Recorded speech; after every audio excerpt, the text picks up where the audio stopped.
Чаму Лукашенко з асаблівым цынізмам загаварыў пра Міколу Статкевіча?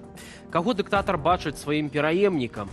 Ды ці дапаможа Пекін націснуць на рэжыму Менску, каб Варшава зноў адкрыла межы?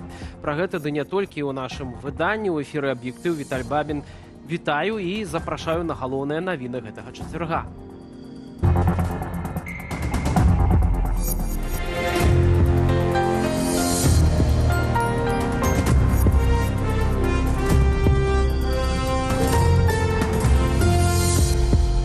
Мікола Статкевіч у Беларусі і найхутчэй за кратамі. Такія высновы можна зрабіць з заяваў Лукашэнкі. Узурпатар упершыню выказаўся пра сітуацыю з лідарам народнай грамады, які пасля вызвалення адмовіўся пакідаць Беларусь. А да таго ж Лукашенко спрабаваў невядома каго пераканаць, што вызваленнямі палітвязняў займаецца не ён, а спецыяльная камісія. Пры гэтым, як прыклад, прыгадаў іншага вядомага палітвязня Анджэя Пачобута, Алесь Яшченка. Словы поўныя цынізму. Лукашенко ўпершыню выказаўся пра сітуацыю з Мікалаем Статкевічам. Пры гэтым наўпрост адказу на пытанне, дзе вызвалены роўна тыдзень таму палітык, не прагучала. Як кажуць, чытайце між радкоў. Ты в Беларусь хочешь? Ты ж в тюрьму, пойду в тюрьму. Хорошо. Забрали его. Не бросишь же его, все-таки наш человек. Пры гэтым сваякі Міколы Статкевіча ўсё яшчэ дакладна не ведаюць, дзе ён. Лукашенко ж чамусьці распавёў пра слабы стан здароўя палітвязня. Ну, человек уже на исходе. Он же уже скоро помрет. Не дай бог в тюрьме. Это только додаткова выкликае хваляванні про стан гаспадара Статкевіча і абсолютно справедливые патрабаванні дэмакратычных сілаў і таксама ведаю заходніх дыпламатаў патрабаванні таго, каб яго нарэшце вызвалілі, як то і было дамоўлена.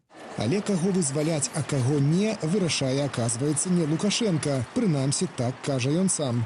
Вы видите, что я все время, даже я могу принять решение. Идите в комиссию, вы их лучше знаете. А вдруг муковозчик увидит, что там это сволочь сволочью, и он же об этом скажет, ну, мы отступим и скажем нет. Как по этому Почобуту и другим. Чаму ж адказнасць за невызваленне палітвязняў і ў прыватнасці журналіста і дзеяча польскай меншасці ў Беларусі Анджэя Пачобута Лукашенко перакладае на іншых? В умовах, калі ты аўтарытарны лідар, гэта асабліва смешна выглядае. Відавочна, што ўсё залежыць ад яго, не ад кагосьці яшчэ. І зараз, канешне, кантэкст Пачобута ўпісаны ў большы кантэкст адносінаў цяпер не толькі з Польшай, але таксама з Кітаем. Вызваленне Анджэя Пачобута, са словаў польскага прэм'ер-міністра Дональда Туска, цытата, прыярытэт для Варшавы. У лютым 2023 года Гарадзенскі абласны суд пакараў аднаго з лідараў польскай меншасці 8 гадамі калоніі узмоцненага рэжыму. У адказ Варшава закрыла памежны пункт пропуску Баброўнікі-Бераставіца. Паводле неафіцыйнай інфармацыі, Пачобут адмовіўся пісаць прашэнне аб памілаванні і прыняць выезд з Беларусі як умову вызвалення. Лукашенко дамагаецца зняцця санкцыяў. Ён дамагаецца наладжвання стасункаў і ставіць на кон такіх асобаў, як Анджэй Пачобут ці Алесь Бяляцкі, як найважнейшыя карты для гандлявання. Не так будзем размаўляць з рэжымам Лукашэнкі. Ужо не раз Лукашенко паказаў сваё сапраўднае аблічча. Ужо не раз былі спробы дамовіцца з ім. Яны заканчваліся заўжды адным і тым жа – чарговымі затрыманнямі. Пацвярджаюць гэтыя словы лічбы. Паводле праваабарончага цэнтру «Вясна» сёлета на волю выйшлі 170 палітвязняў. Пры гэтым палітычнымі прызналі 283 новых зняволеных асобаў. Алесь Яшченка, Белсад. На учорашняй нарадзе з ідэолагамі і прапагандыстамі Лукашенко зноў разважаў пра магчымых пераемнікаў. За 31 год беларусы неаднаразова чулі ад яго гэткія выказванні, што не будзе трымацца сінімі пальцамі за фатэль, што наеўся прэзідэнцтва. Проста пацягнуць такую працу няма каму. Узгадаем некалькі самых запамінальных заяваў. З падачы Ганны Канапацкай Лукашенко чарговы раз пусціўся ў развагі наконт годнага пераемніка. Гэтак ён мяркуе, што цяпер гэта дакладна не жаночая праца, а трэба, цытата, «крэпкі мужик, які нюхаў порах». Будущих президентов я в обществе тоже ищу, хочу видеть, но я перебираю многие личности и вижу, что невозможно будет это потянуть. Потому что надо время, чтобы новый человек стал президентом. если не родился. Пры гэтым лейтматыў выказванняў Лукашэнкі пра прэзідэнцтва год за годам застаецца нязменным. Трымацца за фатэль не будзе і ўвогуле наеўся. Гэта кадры з нарады ў Палацы Незалежнасці ў жніўні 2022-го. Начнут меня обвинять, что вот я боюсь там народа, хочу держаться за кресло, народа боюсь, вот соберу своих, и они меня изберут снова президентом. Никогда не было у меня такой цели, нет и никогда не будет. Я уже наелся президентством. Ну, молодцы. А вось знакамітая пра сінія пальцы. Гэта з лістапада 2019-го, дзень парламенцкіх выбараў у Беларусі. Ну, если я буду чувствовать, что вы категорически против, конечно, я буду переживать, но, тем не менее, вы должны мою кандидатуру отвергнуть на выборах. И я пообещал, что с синими пальцами за кресло держаться не буду. А ў 1996 годзе, выступаючы ў Вярхоўным Савеце напярэдадні рэферэндуму наконт зменаў у Канстытуцыю, Лукашенко прамовіў увогуле нешта неймавернае.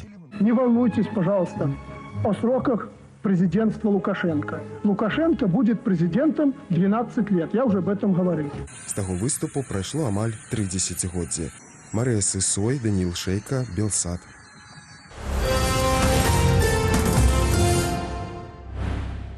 А ў пасёлку Октябрьскім Гомельскай вобласці 42-гадовы мужчына сама меней 4 разы стрэліў ва ўласную 13-гадовую дачку з пнеўматычнага пісталета. Ён быў у нецвярозым стане. Дзяўчынка атрымала раненні ў сцёгны. Яна адмовілася пісаць заяву супраць бацькі, бо баялася страціць адзінага законнага прадстаўніка і трапіць у дзіцячы дом. Тым не менш, прокурор распачаў крымінальную справу за наўмыснае прычыненне лёгкага цялеснага пашкоджання. Бацьку дзяўчынкі пагражаюць грамадскія працы, штраф або арышт ці папраўчыя працы на тэрмін да 1 года. Мужчына мае судзімасці за адміністратыўныя і крымінальныя правапарушэнні і злачынствы. Маці дзяўчынкі раней пазбавілі бацькоўскіх правоў. Варшава заяўляе пра ўзмацненне актыўнасці беспілотнікаў каля мяжы з Беларуссю. Не спыняюцца мігранцкія атакі. Толькі за мінулую ноч польскія памежнікі перадухілілі больш за 80 спробаў незаконнага пераходу мяжы. Польша ж разлічвае на дапамогу Кітаю ў гарантаванні бяспечнай мяжы з Беларуссю, які з бакоў сёння губляе больш ад таго, што тавары не рухаюцца ў абодвух кірунках, і ці мае Кітай чым націснуць на Лукашэнку, каб запэўніць бяспеку на мяжы, высвятляла Ірына Дарафійчук. Польшча адкрые мяжу з Беларуссю, калі Кітай дапаможа спыніць правакацыі з беларускага боку. Так заявіў кіраўнік польскага МЗС Радослаў Сікорскі ў садсетцы X і на польскім тэлебачанні, спаслаўшыся на леташні візіт у Кітай тагачаснага прэзідэнта Анджэя Дуды. У гэтай справе Кітайская Народная Рэспубліка ў мінулым нам дапамагла. І я спадзяюся, што яна дапаможа зноў, гэтым разам надоўга. Гэта ў пэўным сэнсе вельмі проста. Калі гэтая мяжа мусіць быць адкрытай, то там не могуць бадзяцца нейкія зграі псеўдаўцікачоў, якіх прапіхвае Лукашенка. Гібридныя атакі не адзіная правакацыя лукашэнкаўскага рэжыму. За кратамі утрымліваецца журналіст і дзеяч польскай меншасці ў Беларусі Анджэй Пачобут. Журналісты асуджаныя за супрацу з Белсатам. А перад закрыццём мяжы затрымалі манаха-кармеліта Гжегожа Гавела, абвінаваціўшы ў нібыта шпіянажы. Документы датычонцы запад. Закрыццё мяжы заблакавала сярод іншага адзін з кітайскіх маршрутаў дастаўкі. Але хоць пераважная частка чыгуначных перавозак ішла праз Беларусь, гэта менш за 4% агульнага экспарту Кітаю ў еўразвяз. Польшча ж страчвае ролю хабу паміж Кітаем ды Еўропаю. Чисто она теряет то, что вот эти вот грузы там осуществлялись, транспортировались даже не только внутри страны, но и дальше шли, то есть они в другие страны Евросоюза. Беларусь жа губляе ад закрыцця мяжы найбольш, мяркуе экспертка. Экспарт у еўразвяз летась склаў каля $1,5 мільярда. Значная яго частка ішла праз Польшчу. Шмат Беларусь імпартуе з Еўропы ад яблыкаў да абсталявання, але найбольшыя страты іміджавыя. Ситуация с границей, она, конечно, подрывает во многом интерес, как я уже сказала, Китая к Беларуси. И, соответственно, вообще возможность дальше развивать дружественные отношения, да, с этой страной. Праблемаю закрытая мяжа стала і для беларусаў, што працуюць ці вучацца ў Польшчы. Міністэрства адукацыі Польшчы падкрэсліла, што няма выключэння для студэнтаў. А сэрвіс пасажырскіх перавозак «Атлас-Бас» абвясціў пра маршруты з Менску і горадні ў Варшаву праз Латвію. Цэны квіткоў пачынаюцца ад 350 рублёў. Ірына Дарафейчук, Белсат. Тым часам авіакампанія «Белавія» да 24 верасня прапануе набыць квіткі са зніжкаю да 50%. Выбар кірункаў не надта вялікі. У асноўным розныя рэгіёны Расія, таксама Грузія, Азербайджан, Кітай ды Індыя. Пры гэтым у самой авіакампаніі абяцаюць найбліжэйшым часам адкрыць новыя рэйсы. Куды беларусы змогуць паляцець з Белавіі і ці адчуюць зняцце з авіаперавозніка санкцыяў ЗША? Ірына Юр'ева. У геаграфіі Белавіі на сёння каля 20 краінаў. Найбольш злучэнняў з Расіяй. Таксама авіаперавознік прапануе рэйсы ў большасць постсавецкіх краінаў. З Менску можна паляцець сярод іншага – Казахстан, Азербайджан, Туркменістан, Кыргызстан ды Грузію. Аднак ёсць у авіякампаніі і больш экзатычныя кірункі. Напрыклад, у Аб'яднаныя Арабскія Эміраты, Таіланд, Малайзію ды Індыю. Некалькі новых кірункаў Белавія адкрые найбліжэйшым часам у Кітай. Гэтак 8 кастрычніка самалёт далёкага следавання Airbus A320-200 пачне лятаць у горад Санья на кітайскім востраве Хайнань. Спачатку один раз на тыдзень, але ў зімовы час рэгулярнасць павялічаць да 2. Авіяперавознік паведаміў, што білеты на першы рэйс ужо раскуплены. Паляцець можна будзе і ў іншыя азіяцкія краіны. З 12 кастрычніка самалёты нацыянальнай авіякампаніі будуць лятаць і на в'етнамскі востраў Фукуок, а з 28 стартуюць рэйсы на Шры-Ланку. А што з аднаўленнем рэйсаў у Ізраіль? Авіязносіны Беларусі з гэтай краіною прыпыніліся ў 2022 годзе праз санкцыі ЗША. Нет, пока такой информации нет. Мы в Тель-Авив не летаем, прямых рейсов у нас туда нет. Пра магчымасць запуску рэйсаў з Беларусі ў ЗША ў Белавіі таксама пакуль не ведаюць. Дык якім чынам адмена Вашынгтонам санкцыяў супраць авіяперавозніка, хай сабе і частковая, адаб'ецца на беларусах? Адзінае, што зараз адаб'ецца на беларусах, гэта павялічваецца бяспека іх палётаў, якія ўжо існуюць. То бок будзе адбывацца абслугоўванне запчастак і абслугоўванне самалётаў афіцыйна. І гэта проста паляпшае магчымасць і бяспеку палётаў для беларусаў. Неба еўрапейскага звязу закрыта, таму паляцець там у Еўропу пакуль немагчыма. Абмежаванні супраць Белавіі Брусэль увёў у 2021 годзе. Пасля прымусовай пасадкі ў Менску самалёта Ryanair авіякампаніі забаранілі лётаць у краіны ЕЗ. А ў снежні таго ж года Белавія трапіла ў санкцыйны спіс Еўразвязу за спрыянне міграцыйнаму крызісу на мяжы. Ірына Юр'ева, Белсат. Пад рэпрэсіі трапіла спявачка, чый голас гучыць у афіцыйным запісе дзяржаўнага гімну. Марыну Арапавец асудзілі за ўдзел у пратэстах і далі хатнюю хімію. Тэрмін пакарання невядомы. Жанчыну затрымалі яшчэ ў чэрвені і, верагодна, да выраку атрымалі ў зняволенні. Паводле нашай нівы ў пачатку нулявых Марына Арапавец удзельнічала ў запісе афіцыйнай версіі дзяржаўнага гімну. Больш за 15 гадоў яна працуе выкладчыцай вакалу.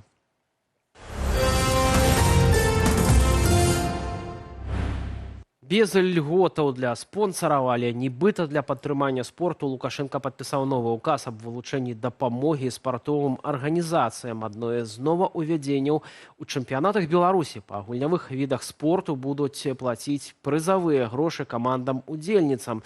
Парадак выдачы гэтых сродкаў вызначыць урад. Вопрос в том, как это будет распределено. Если это будет только за первые 3 места призовых, то это, мне кажется, еще ухудшит ситуацию в футболе. Если деньги будут равномерно как-то распределяться, по возрастанию от низа таблицы до верха, как это делается в Лиге Европы, то, возможно, какой-то будет плюс от этого. На дадатак спонсоры беларускіх клубаў у гульнявых і негульнявых відах спорту больш не змогуць прэтэндаваць на льготы ў падатках на нерухомасць, зямельным падатку і падатку на прыбытак. Пры гэтым указ не абмяжоўвае магчымасці самастойна распараджацца заробленымі грашовымі сродкамі і спонсарскай дапамогай, атрыманай ад прыватных структураў. Для клубаў, якія ёсць бюджэтнымі арганізацыямі, захоўваецца бюджэтнае фінансаванне. Новы указ пачне дзеяць з 1 студзеня 2026 года. І да ДТЗ з удзелам транспартнага сродку вядомай спартовай каманды аўтобус футбольнага клуба «Батэ» разваліўся. Транспартавы сродак на хаду згубіў 2 заднія колы, што сталася прычыну дарожнага здарэння ў Менску. Адно з колаў сарвалася, апынулася на іншай паласе, ды пашкодзіла аўтамабіль, што ехаў у сустрэчным кірунку. Выпадак меў месца на скрыжаванні праспекту Незалежнасці і вуліцы Русіянова. Праз ДТЗ рух на гэтым участку быў ускладнены амаль 40 хвілінаў. На дапамогу прыйшоў кіроўца трактора «Беларус». Ён зафіксаваў аўтобус каўшом і не даў яму перакуліцца. Паводле сталічнай ДАІ абышлося механічнымі пашкоджаннямі транспарту. Людзі ў здарэнні не пацярпелі. У аб'ектыве на сёння ўсё, больш навінаў у нашым тэлеграм-канале, на які вы можаце перайсці праз QR-код на вашых экранах. Пры гэтым інфармацыйны вечар працягваецца. Гаспадарства чакае студыя «Белсат», якую мы правядзём разам з Алесем Залеўскім. Так, сёння абмяркуем, ці следам за Расеяй і Беларусі чакаць істотнага падаражання паліва і сітуацыя вакол польскай мяжы. Гэта і што рабіць з дзесяткамі тысячаў беларускіх кіроўцаў польскіх фураў і наколькі хопіць агулам беларускай эканомікі пры заблакаванай лагістыцы з Польшчаў. Пытанняў хапае. Будзем гэтае пытанне абмяркоўваць разам з вамі. Гаспадарства, запрашаем у студыю «Белсат».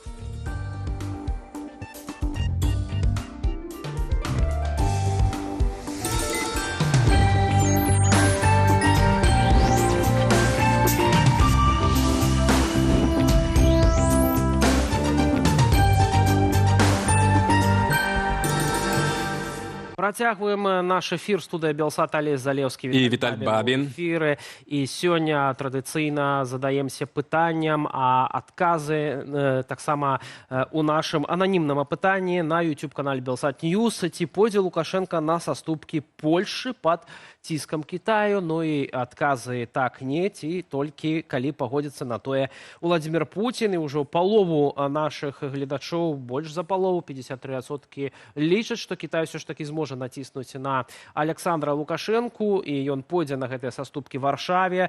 Калі пагодзіцца Пуцін, ужо амаль 40%, і што Александр Лукашенко ні на якія саступкі не пойдзе, не будзе ні на які ціск рэагаваць з боку Пекіну, адказала амаль 10% тых, хто прагаласаваў у нашым апытанні. Так, ну неўзабаве гэтае ж пытанне задаму нашаму спікеру, і тым больш цікава, як дадзеныя будуць змяняцца. Мы ж пераходзім да гэтай тэмы. Каб польска-беларуская мяжа зноўку адкрылася, на ёй не павінна быць аніякіх мігрантаў, якіх выпіхвае Лукашенко. Гэтак заявіў міністр замежных спраў Польшчы Радослаў Сікорскі, каментуючы сваю сустрэчу з кітайскім калегам Уан Yi. Як Пекін мусіць націснуць на Менску ў справе мігрантаў, незабаве абмяркуем гэта з палітычным аналітыкам Александрам Класкоўскім. Пакуль жа да сітуацыі, уласна, на мяжы. Учора было зафіксавана 80 спробаў нелегальна патрапіць у ЕЗ з беларускага боку. Пры гэтым мігранты закідвалі польскіх памежнікаў камянямі. 6 чалавек былі затрыманыя. Паводле польскага выдання «Ньюзвік», міністр замежных справаў Уан Yi даў зразумець Сікорскаму, што правядзе з беларускім бокам адпаведныя перамовы пра сітуацыю на польска-беларускай мяжы. Напярэдадні беларуская дэлегацыя ўжо правяла сустрэчу з кітайскімі калегамі. Правда, абмяркоўвалі не мігрантаў, якіх рэжым Лукашэнкі пастаўляе ў еўразвяз, а міжнародныя аўтамабільныя грузаперавозкі. Беларуская дэлегацыя на чале з міністрам транспарту Сергеем Дубіным узгадніла квоты дазволу на міжнародныя аўтаперавозкі на канец гэтага і наступнага года. Цікава, як яны маглі гэта ўзгадняць, не маючы датаў, калі мяжа будзе адчынена. А можа, вядома, у Менску ўжо, калі мяжа будзе адчынена. Можа, і нашаму спікеру вядома гэта. Спадар Александр Класкоўскі з намі на відэасувязі знаходзіцца, палітычны аглядальнік выдання «Позірк». Вітаем вас. Добрый день. Ну, уласна так, да закапочанасці Бруселя мы ўжо прызвычаіліся, а тут крок Варшавы па закрыцці мяжы намяшаў у нашым рэгіёне карты, што ўжо Кітай становіцца заўважным актарам. Ну і вось у папярэднім эфіры былы прэсавы сакратар польскага міністэрства замежных справаў спадар Ясінаўна, ён заявіў, што Пекін пастараецца націснуць на Лукашэнку такім чынам, каб і не сапсаваць взаемаадносінам, і каб добрыя адносіны пакінуць з Варшавы. А вы як лічыце, якія рычагі і ці наогул Пекін будзе націскаць у дадзеным выпадку на Александра Рыгоровича? Мы бачым, што Варшава вельмі хоча, каб Пекін націснуў. Гэта не ўтойваў і міністр Сікорскі, і іншыя спікеры, вось, якія сустракаліся з кітайскім міністрам замежных справаў Ван І. Але вось тое, што той нібыта сказаў, што будзе шчырая размова з Лукашэнкам, мы ведаем толькі з трэціх вуснаў, так бы мовіць. Гэта, у прыватнасці, польская рэдакцыя Ньюсуіку пра гэта паведаміла. Што насамрэч думаюць кітайцы і наколькі яны моцна могуць націснуць на Лукашэнку, для мяне гэта пытанне невідавочнае. Таму што, глядзіце, тут сітуацыя, тут такая ідзе двухбакова вострая гульня, і страчвае, канешне, таксама польскі бок і ў эканамічным плане, і ў рэпутацыйным плане. Гэта такая гульня ва-банк. Варшава пайшла на наўмыснае абвастрэнне. Разам з тым, Кітай, ён так, для тое, што праз Беларусь ідзе большая частка, нават і львіная доля вось гэтых плыняў чыгуначных паміж Кітаем і Еўропай, гэта безумоўна. Але для самога Кітая гэта там ці толькі 2,5 ці 4 максімум, розныя эканамісты па-рознаму кажуць, адсоткаў ягонага грузапатоку ў Еўропу. А большая частка, як вядома, ідзе марскім шляхам. І ёсць такая інфармацыя, што ўжо шэраг кітайскіх фірмаў пачалі пераключаць пастаўку тавараў на іншыя маршруты. Ёсць яшчэ маршрут праз Казахстан і Каспійскае мора таксама. То бок, магчыма, Кітай палічыць, што не варта яму ўвязвацца, таму што пекінская дыпламатыя, яна такая ўсходняя, яна не любіць спяшацца, яна не любіць катэгарычнасці. І, магчыма, ў гэтай сітуацыі, нейкая фармальная гутарка будзе з Лукашэнкам, але так ўжо выкручваць яму рукі Кітай не стане, таму што, і можна накіраваць гэтыя грузы, як я ўжо сказаў, і з Масквой сварыцца таксама Пекіну не надта патрэбна. То бок, спадар Александр, на ваш погляд, вось калі умоўна гэтыя перамовы паміж Кітаем і Лукашэнкам будуць ісці, то тут будзе задзейнічаны таксама яшчэ адзін бок, Крэмль і асабіста Владзімір Пуцін. Якім чынам? Не тое, што з Пуціным будуць канкрэтна кансультавацца, але ён нябачна, Крэмль прысутнічае ва ўсёй гэтай сітуацыі. Я думаю, што яго роля нават трошкі перабольшваецца. Кажуць, што Лукашэнка нічога не можа зрабіць з гэтымі вось нелегальнымі мігрантамі, калі Пуцін не дасць на гэта адмашкі. А Крэмль, маўляў, зацікаўлены ў гэтай гібриднай вайне. Так, сапраўды, Крэмль зацікаўлены, і тут ёсць аб'ектыўная праблема, якая палягае на тым, што паміж Беларусью і Расіяй адносна нядаўна было падпісана пагадненне аб узаемным прызнанні візаў. І таму гэтыя нелегалы фактычна легальна, так бы мовіць, яны пруць праз Расію і праз Беларусь, і нібыта такіх падстаў іх затрымліваць няма, пакуль яны недзе ў Мінску ці на нейкіх там іншых патаемных кватэрах канспіратыўных рыхтуюцца да штурму мяжы. Але ж у памежную зону ніводзін беларус без адпаведнай паперы не зойдзе. Там мыш не прашмыгне. Сілавікоў у Лукашэнкі шмат, і таму, калі б ён загадаў, я думаю, што затрымліваць, не даваць гэтым мігрантам пераходзіць мяжу, гэта цалкам магчыма. І мы бачылі, што былі перыяды, калі Лукашенко хацеў неяк выглядаць лепей перад суседзямі падчас нейкіх там адказных мерапрыемстваў, і ў гэты час плынь мігрантаў рэзка скарачалася. Так што, я думаю, тут гэта сітуацыя шмат у чым у руках Лукашэнкі, і я дапускаю, што ён можа, канешне, ён такі, як мачо, як моцны правадыр, ён баіцца, кажучы ягонымі словамі, каб яго не нахілілі, так бы мовіць. Таму думаць, што заўтра вось ён рэзка перапыніць гэту плынь нелегальных мігрантаў, ці заўтра ён выпусціць Пачобута, дай бог, канешне, але гэта малаімаверна. Ну вось вы лічыце малаімаверна, і што гэты крок Варшавы гэта ва-банк, так, паглядзім, што з гэтай гісторыі атрымаецца. Мы ж сёння мелі доступ, так, да спадарыні еўрадэпутаткі ад Польшчы і кіраўніцы дэлегацыі Еўрапарламента па Беларусі, спадарыні Малгажату Гасеўскай. Вось давайце паслухаем, што яна кажа вакол гэтай спрэчкі, вакол польска-беларускай мяжы, наколькі Варшава гатовая стаяць у сваіх перакананнях, так, і у сваіх ультыматумах да канца. Давайте. Ён дамагаецца зняцця санкцыяў. Ён дамагаецца наладжвання стасункаў і ставіць на кон такіх асобаў, як Анджэй Пачобут ці Алесь Бяляцкі, як найважнейшыя карты для гандлявання. Не так будзем размаўляць з рэжымам Лукашэнкі. Ужо не раз Лукашенко паказаў сваё сапраўднае аблічча. Ужо не раз былі спробы дамовіцца з ім. Яны заканчваліся заўжды адным і тым жа – чарговымі затрыманнямі. Не так будзе, кажа спадарня еўрадэпутатка. А вось як будзе, спадару Александр? Бо як вы ў цэлым ацэньваеце гэты крок Варшавы? Бо пакуль што мы маем негатывы, праблемы, так, і з дастаўкай імпартаў Беларусь, і мабільнасцю беларусаў, якая і так была абмежаваная дагэтуль. Ці бачыце, што ў перспектыве гэты крок Варшавы можа станоўча адбіцца на беларусах, на Беларусі?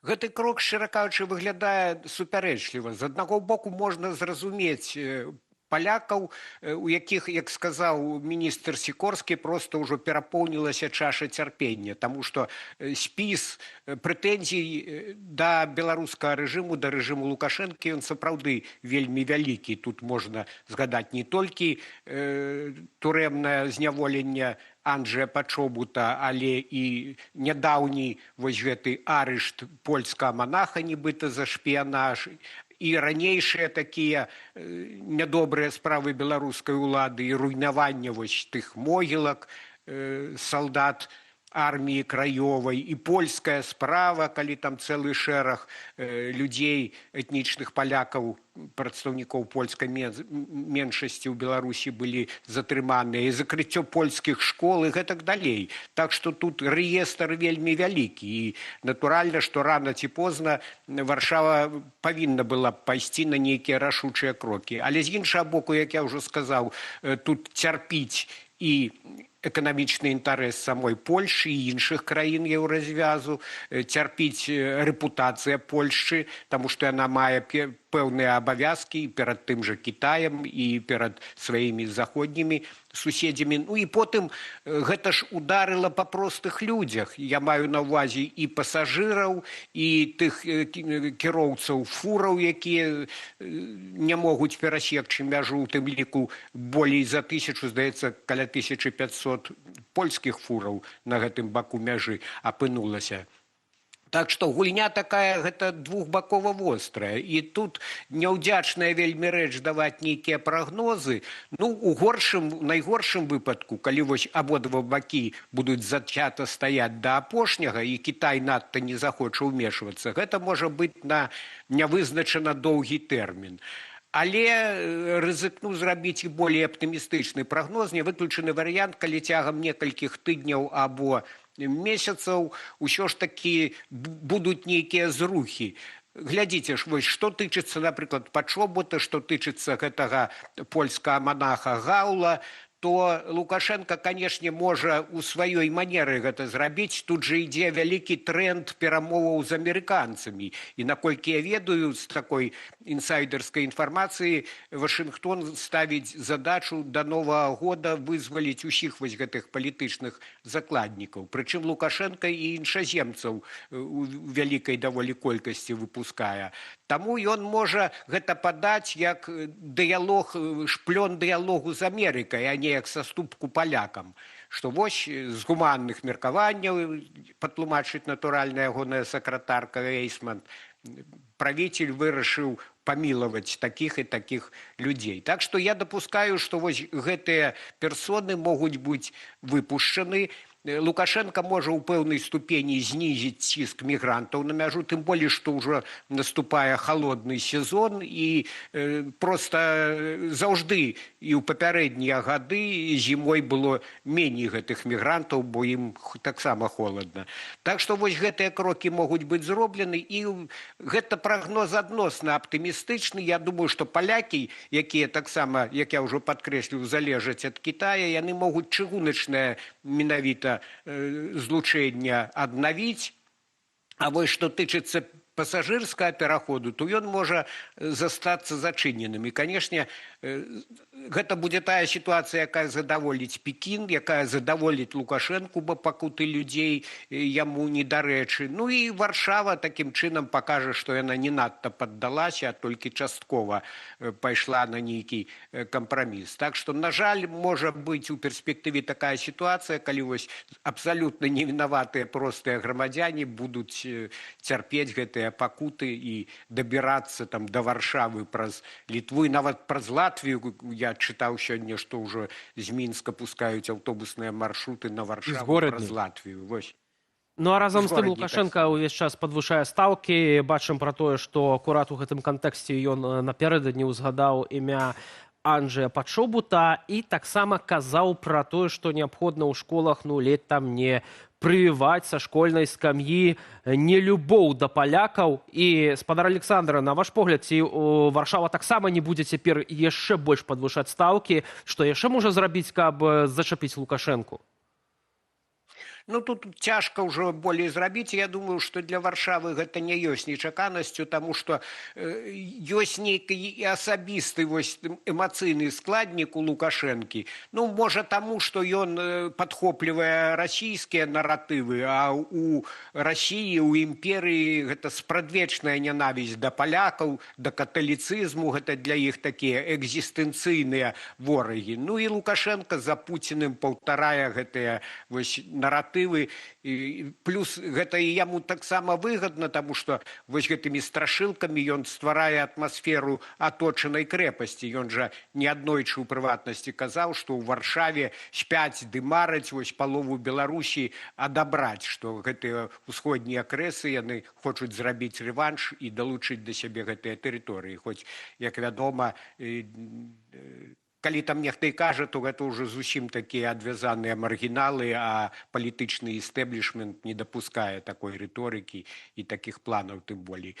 Так што тут, вось, калі казаць пра гэту імпрэзу, так бы мовіць, на дзень так званага народнага адзінства, тут вось проста антыпольскі пункцік Лукашэнкі яшчэ ва ўсёй прыгажосці ў двукоссі выявіўся. Ну і, канешне, гэта страшна ўвогуле, таму што ён заклікае фактычна да татальнага замбавання, пачынаючы з юнага ўзросту. І калі ён кажа пра нейкія рэчы непрыемныя, што былі ў гісторыі, пра дыскрымінацыю, напрыклад, беларускага насельніцтва ў даваеннай Польшы, так, гэта было, і была гэтая турма ў Бярозе картузскай і гэтак далей, але ж ён не кажа, што паралельна існаваў ГУЛАГ, дзе гнаілі людзей, і што ў 1939 годзе не ў рай потрапілі беларусы з заходняй Беларусі, яны потрапілі ў сталінскае пекла. Таму, калі ўжо варушыць гісторыю, то трэба поўную карціну маляваць, але Лукашенко і ягоныя падначаленыя, яны падгінаюць гісторыю проста пад свае такія гнюсныя кан'юнктурныя патрэбы, я б так сказаў. Спадар Александр, ну вось мы ў чаце пытаемся нашых аўдыторый, гледачоў, ці пойдзе Лукашенко на саступкі Польшы пад ціскам Кітаю. Ну і самый непопулярный отказ. 10% наших аудиторий лічаць, што не пойдзе на саступкі Лукашенко. То бок многія не бачаць суб'ектнасці так, у цяперашняга кіраўніка Беларусі. І вось тут іншы каментар ад Светы К, якая кажа, што там Лукашенко ненавідзіць палякаў, але можа пайсці на кампраміс дзеля адносінаў з Трампам. Вось мы яшчэ ні разу не ўзгадалі, вы аднойчы так узгадалі толькі сёння гэтае прозвішча. Ці можа быць гэтае падвышэнне ставак з боку Польшчы часткай нейкай больш глобальнай здзелкай датычна Беларусі, і ці нагу Трамп будзе ў гэта ўмешвацца? Мне здаецца, што Трамп тут вядзе сваю гульню, і гэта ж не сакрэт, ён сам аб гэтым казаў, што ён хоча ў прыватнасці вось гэту Нобелеўскую прэмію міру атрымаць. І глядзіце, у яго вялікі аблом, што да перамоваў з Пуціным той упёрся рогам і не хоча саступаць.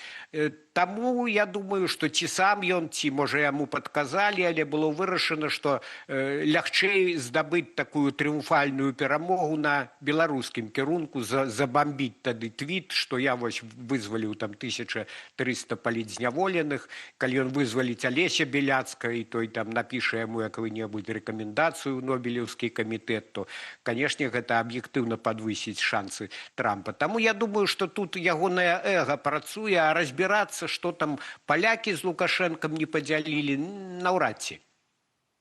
Так і ёсць. Спадар Александр, яшчэ можа быць напрыканцы нашай размовы пытанне адносна палітвязняў, якое у тым ліку Лукашенко падымае у сваіх выступах. Гэтая ўзгадка пра Статкевіча, гэта каб у амерыканцаў будуць, напэўна, пытаннічкі да Лукашэнкі, чаму ён зноўку памілаванага палітвязня у турму закінуў.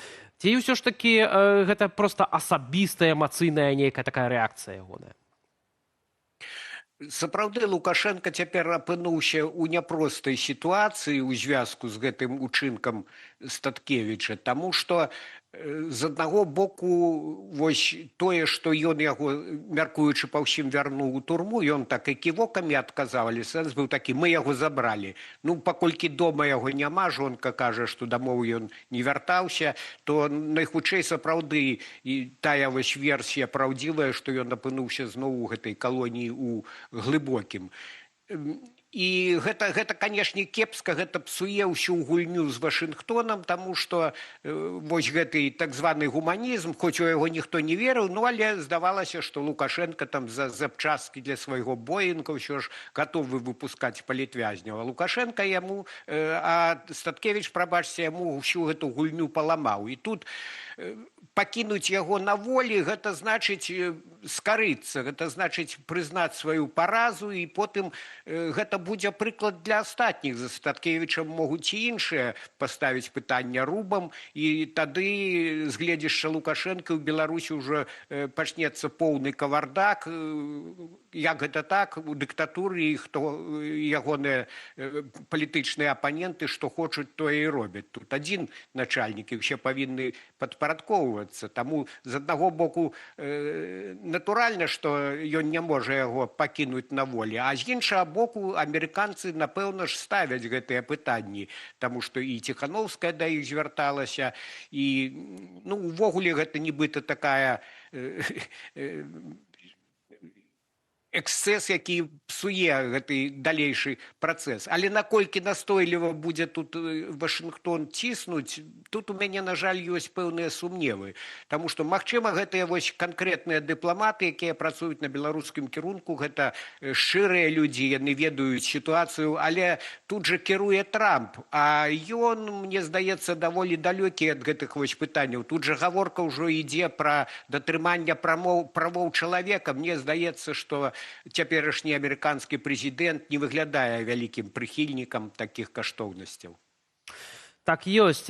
Спадар Александр, дзякуй вам вялікі за гэтую размову. Александр Класкоўскі, палітычны аналітык інфармацыйнага агенцтва «Позірк», быў з намі на відэасувязі. Я толькі хочу дадаць да ўсяго, што Лукашенко так ці іначай зноўку узгадаў свае перамовы з амерыканцамі. Маўляў, амерыканцы запыталіся Лукашенку: а чаму ж ты выпускаеш тых палітвязняў, якім засталося, маўляў, толькі там пару месяцаў даседзець? І вось адпускаюць іх, нібыта абдурыў ён амерыканцаў, бо гэтыя людзі і так бы выйшлі на свабоду. На што Лукашенко усміхнуўся і сказаў: ну каго вы папрасілі, таго я і адпусціў. Спадарства. Да іншых. Так, у нас неўзабаве будзе наша наступная тэма, ці ажыятаж з аўтамабільным палівам у Расіі перакінецца таксама і на Беларусь у выглядзе падаражання ці магчымага дэфіцыта. Гэта ўжо неўзабаве, а пакуль ўсё-такі наш традыцыйны агляд цікавостак з беларускіх рэгіёнаў. Ну і не можам не закрыць гештальт, звязаны з учорашнім народным адзінствам днём, прынамсі ад яго пачнем, але і завершым такім чынам. Ну і пачнем ад Петрыкава, каб адразу закрыць гэтую тэму святкаванняў гэтак званага дня народнага адзінства, не ведаючы, якім чынам адзначаць гэтую дату, ідэолагі ў райцэнтрах зрабілі, дзе святкаванне дня перамогі, а дзе аўта і велапрабегі чыноўнікаў. А вось у Петрыкаве адзначыліся іншым. З нагоды ўз'яднання Беларусі ў 1939 годзе мясцовыя чыноўнікі стварылі так званую дыялогавую пляцоўку. Вострым пытаннем для абмеркавання стала наступнае. У чым сакрэт даверу і павагі да нашага прэзідэнта з боку міжнародных партнёраў і ўнутры краіны? Лидер нашего государства всегда был интересен зарубежным политикам тем, что он очень хорошо воспринимает любую беседу. Он всегда подкупает своей искренностью, что не характерно для политиков. У Александра Григорьевича это заложено на генетическом уровне. Наш лидер – это человек волевой, независимый. Это действительно личность, которая ведет за собой народ. Што не так, а можа, што так у гэтым сцверджанні, пішыце ў нашых каментарах. Самае цікавае мы паспрабуем зачытаць. І да іншай тэмы.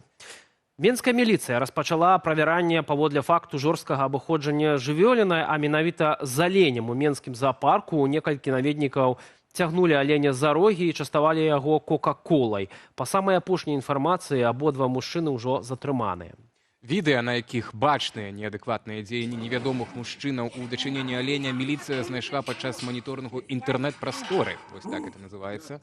Ніхто за кадрам не спрабуе спыніць або папярэдзіць мужчынаў. Свой каментар далі прадстаўнікі менскага зоапарку. Маўляў, цяпер з аленем усё добра. Міліцыя ж пакуль займаецца правяраннем абставінаў справы, каб урэшце прыцягнуць мужчынаў да адміністратыўнай або крымінальнай адказнасці. І да горадні, там недалёка ад абласнога цэнтра з'явіўся першы ў краіне тэлефон ветру. Гэта сапраўды тэлефон, але патэлефанаваць з яго нельга. Тэлефон ветру прызначаны для сувязі з іншым светам.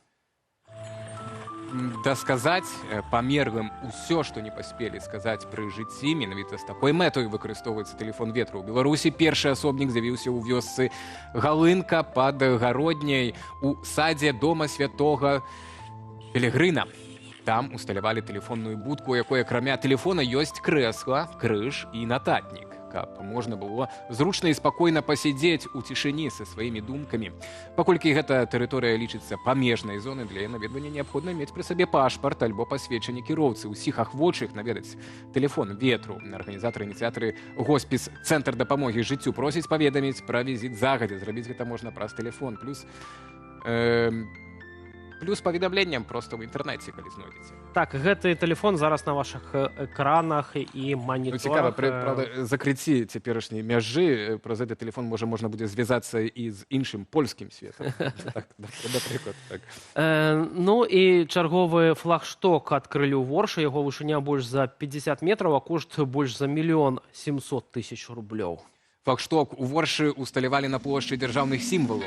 Яго канструкцыя простая. Гэта вялізная ацынкаваная труба на подыуме з бетону. Наверсе дзяржаўны чырвона-зялёны сцяг. Такім падарункам задаволеныя не ўсе аршанцы.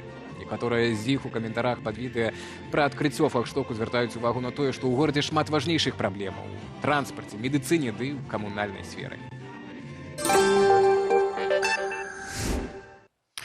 Ну і тэма, якую мы для вас абяцалі, гэта тэма мяжы, толькі з эканамічнага пункту гледжання зараз ужо абмяркуем у хуткім часе з нашым экспертам. Праз зачыненую мяжу больш за 55 000 беларускіх кіроўцаў фураў, 55 000, якія працуюць для польскіх перавознікаў, не могуць дабрацца да працы ці вярнуцца дадому. Калі ж мяжа будзе зачыненая, працяглы тэрмін, наогул могуць страціць працу. Няўжо дальнабойнікам давядзецца вяртацца на беларускі рынак працы? Гэта, а таксама, ці не пагражае Беларусі дэфіцыт паліва? Ужо праз момант даведаемся ад нашага эканамічнага аглядальніка па відэасувязі Андрэя Махоўскага. Пакуль жа беларуская эканоміка пра яе працягвае балансаваць на ўзроўні нулявога росту. Як паведамляе Белстат у сваёй апошняй справаздачы, валавы ўнутраны прадукт у студзені і жніўні 2025 года вырас на 1,6%. Да ўзроўню, напрыклад, студзеня-жніўня 2024 года. Прытым урад планаваў рост 4,1%, то бок у 3 разы меншае. Найбольш упала за сёлета прамысловасць пры леташнім росце на 5,5%. Сёлета толькі 0,3%. То бок фактычна няма. Ну і Андрэй Махоўскі, вядоўца праграмы «Оптимум» на YouTube-канале «Беларусы і рынак», эканамічны аглядальнік. З намі на відэасувязі. Спадар Андрэю, вітаем. Дзякуем вам, што знайшлі час далучыцца да нашага эфіру. Спадар Андрэй, першае пытанне пра саму эту лічбу. 55 тысяч беларускіх кіроўцаў на польскіх фурах. Я эту лічбу адкуль узяў? З паведамлення польскай асацыяцыі перавознікаў і лагістыкі. Яны апелююць такімі лічбамі, звяртаючыся да польскага ўрада, каб неяк спрасцілі для іх перамяшчэнне для гэтых кіроўцаў, прынамсі, праз мяжу.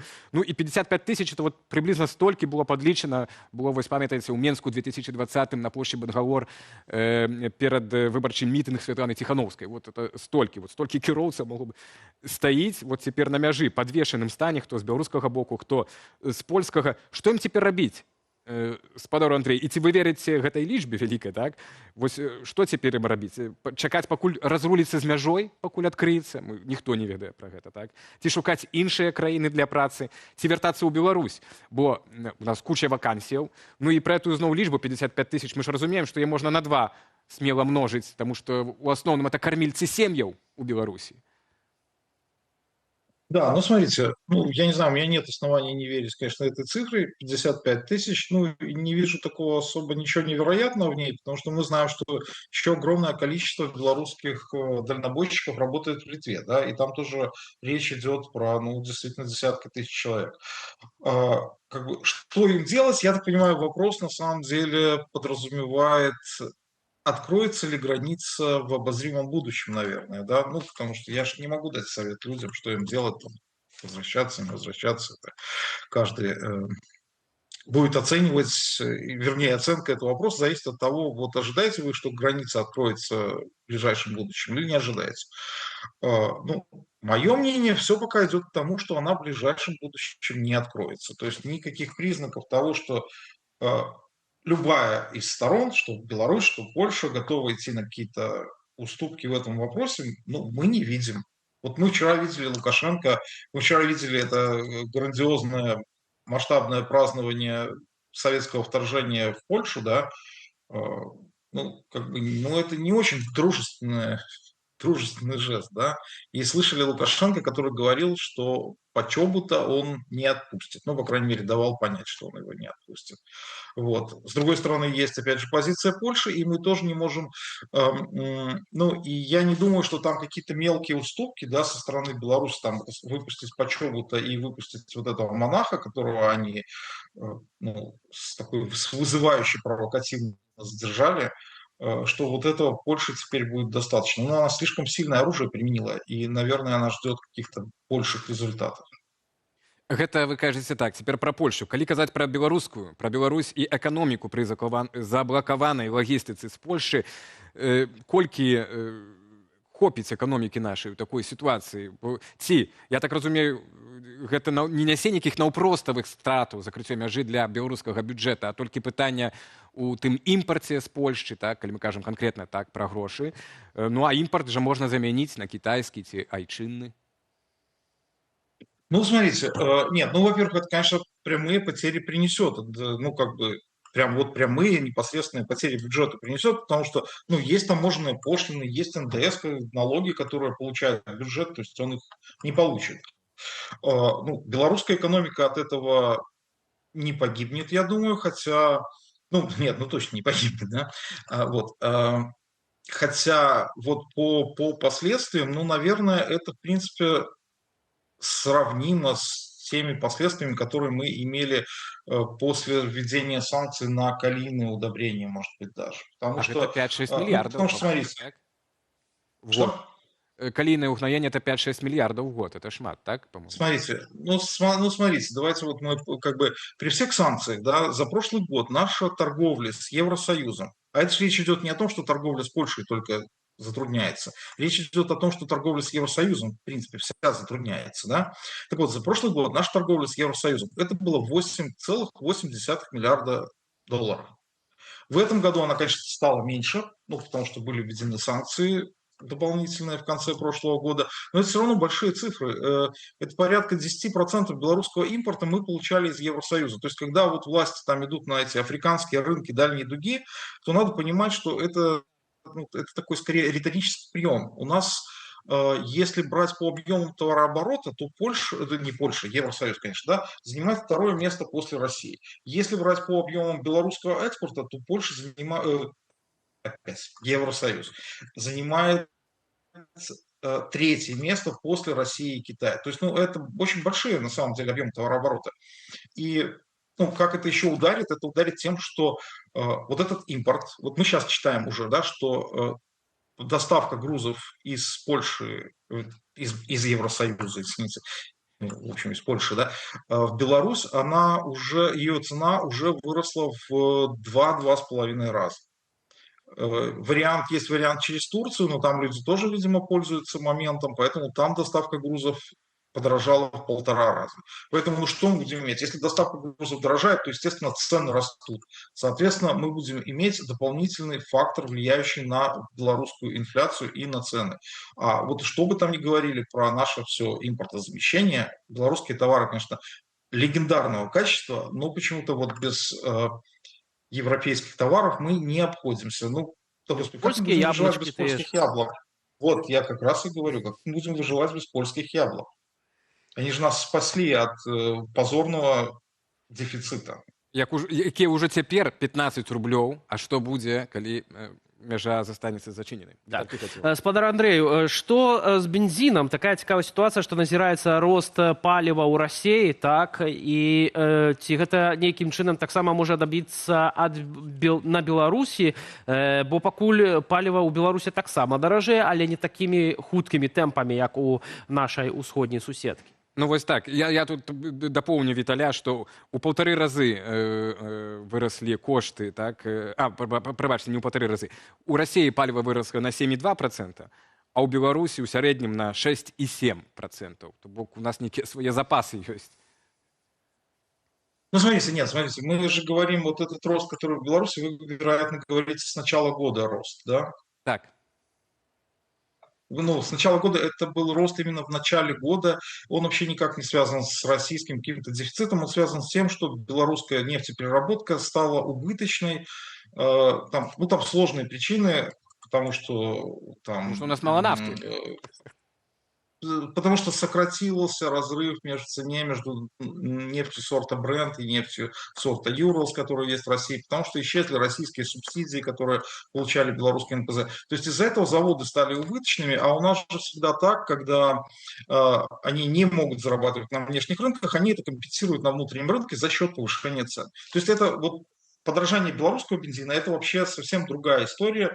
К теперешней истории с российским бензином она отношения, в принципе, никакого совершенно не имеет, потому что российский бензин сейчас, бензин дизтопливо в том числе начало дорожать, они дорожают из-за санкций украинскими дронами. Да? Вот это как бы... И это ж не только НПЗ, але и станции помпавання, у тым ліку на белорусские НПЗ. Конечно. Вот, значит, поэтому, смотрите, само по себе вот это само по себе подорожание бензина в России, на нас я не вижу никакого способа повлиять каким-то прямым образом, потому что это разная история, да, в России же бензин дорожает именно из-за того, что там нефтепереработка встает. То То есть, у нас по нашим заводам нет никаких дроновых санкций, поэтому с нашими заводами все нормально, они перерабатывают. То есть там подорожание, чисто теоретически, наверное, оно может возникнуть, если... Але россияне могут ездить в Беларусь. Так, и это Да, может выкликать как раз некий это- дефицит, правда? Как раз вот это, да, хотел сказать, что чисто теоретически оно может возникнуть, если из России люди начнут ездить в Беларусь, покупать здесь бензин, как это бывало там с какими-то продуктами, товарами, да, такое уже у нас бывало много раз. Пока мы все-таки признаков такого не видим, да, в том числе потому, что в России вот этот дефицит бензина, он все-таки, как сказать, он такой регионального характера, да, то есть он в тех регионах, которые обеспечиваются НПЗ, ставших жертвами вот этих украинских ударов.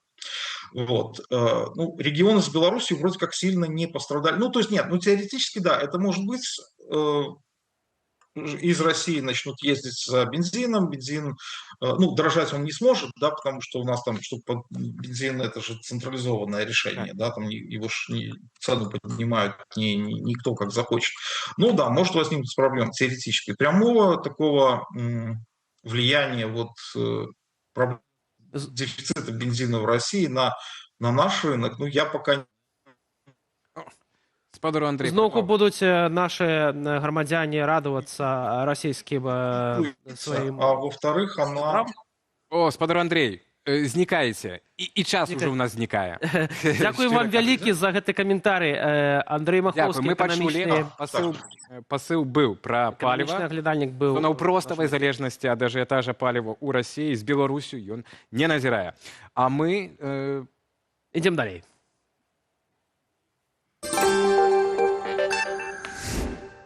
Мы працягваем публікаваць сведчанні ўжо былых палітвязняў аб умовах утрымання за кратамі і што адчуваюць яны на волі. Ці гэта наогул воля для выдвараных палітвязняў. Давайте паслухаем, што распавядае адзін з лідараў анархісцкага руху ў Беларусі Мікола Дзядок. Мікола Дзядок мяне завуць, блогер, актывіст, удзельнік анархісцкага руху. Акрамя сексуальнага гвалту я зведаў усё. Усё, што было ў гэтай сістэме, ёсць, прысутнічае, ўсё супраць мяне прымянілі. Тым не менш, дзякуючы падтрымцы маіх родных, якія стасаваліся ўвесь час з еўрапейскімі дыпламатамі, дзякуючы падтрымкі цывілізаванага свету, я застаўся жывы. Ісусу Хрысту было нашмат цяжэй, чым мне зараз, і тым не менш ён выканаў сваё перадвызначэнне. Мажліва, гэтыя, ізноў жа, словы пададуцца камусь больш пафаснымі, але сапраўды гэты прыклад мяне вёў і натхняў. Канешне, мне безмерна далёка да яго, тым не менш.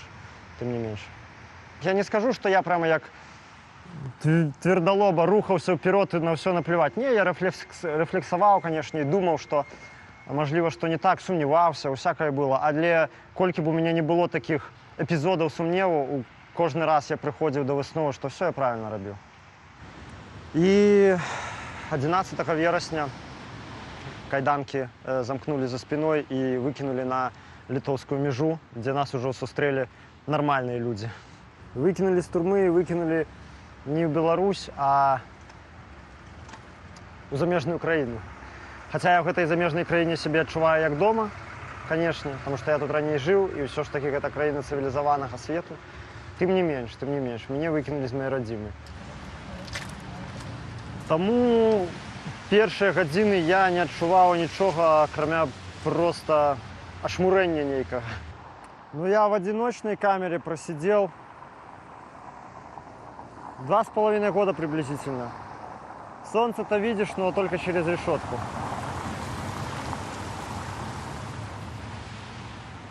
Я бы не сказал, что я вынес з гэтай адсідкі нешта прямо прынцыпова новае. Я хацеў бы... Ведаеце, гісторыя — гэта працэс, яна не скончаная. Зразумела, што мы пераможам там і гэтага Лукашэнку, і гэты рэжым, і будзе Беларусь свабодная, гэта ўсё ясна. Я хацеў бы, ужо зараз я турбуюся аб том, каб гэтыя часы ніколі не вярнуліся. Бо ёсць шмат прыкладаў, калі грамадства, прайшоўшы праз вайсковую ці іншую дыктатуру з мноствам ахвяраў, катаваннямі, здзекамі, потым забывалася пра гэта і вярталіся часы вельмі падобныя. Я баюся, каб гэтага не сталася ў Беларусі праз 40, 50, 100 год. І каб мы ўжо зараз вучыліся і запаміналі, як вы ведаеце лозунг датычна другой сусветнай вайны ў Еўропе «Never again». Вот хочу, каб у гісторыю вайшло гэта наша беларуская «Never again», што каштоўнасць чалавечай асобы мусіць пастаўленая быць у нашай дзяржаве, якой бы яна не была, у нашым грамадскім ладзе, які б ён не быў, мусіць быць пастаўленая на першае месца. Я упэўнены, што, канешне, прыйдзе час і ў беларускіх турмах, прынамсі, у некаторых такіх знакавых, будзе замест вязніцы будзе музей, альбо нейкая арт-прастора. Гэты час абавязкова настане, я думаю, ён настане хутка.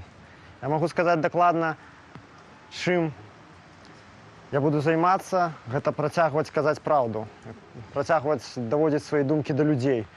Ну, а наколькі ўжо гэта будзе выглядаць як барацьба з рэжымам, гэта ўжо я не ведаю.